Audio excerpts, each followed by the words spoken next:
What's good, everybody? It's your boy Jay Means here again on this beautiful Monday afternoon. I'm here to talk to you guys about imperialism. The reason why I believe it's so important to talk about imperialism in this day and age is because we don't fully understand the concept of imperialism from the eyes of the victims.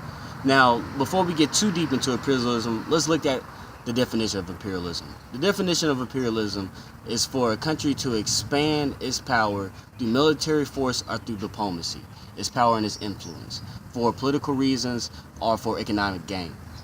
Now, the reason I say that there's two victims and one victor is because the one victor is the oppressive master that is sending people off to fight and invade another country that has no idea or any understanding of Western world or Western capitalism or Western philosophy. The victims of the invading country are the ones that are being lied to, the ones whose tax dollars are being used to fund the murder and the robbing and the pillaging of another culture or nation.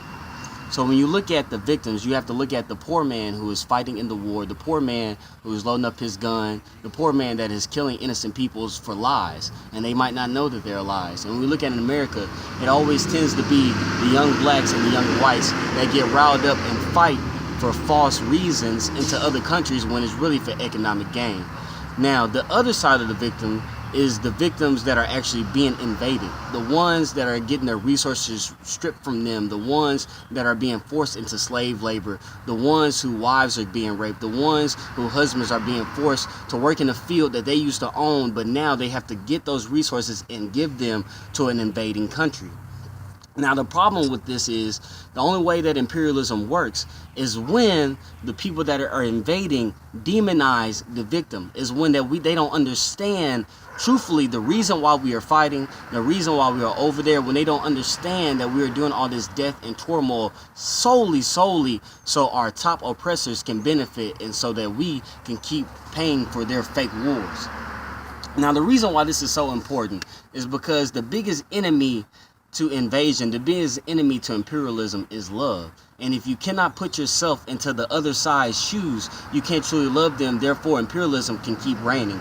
In America, we live in a very propaganda, media-driven society where our viewpoints and perspectives of other peoples and other cultures are always driven by whatever our government or whatever our political leaders wants us to see them as. So a good example of that is 9/11.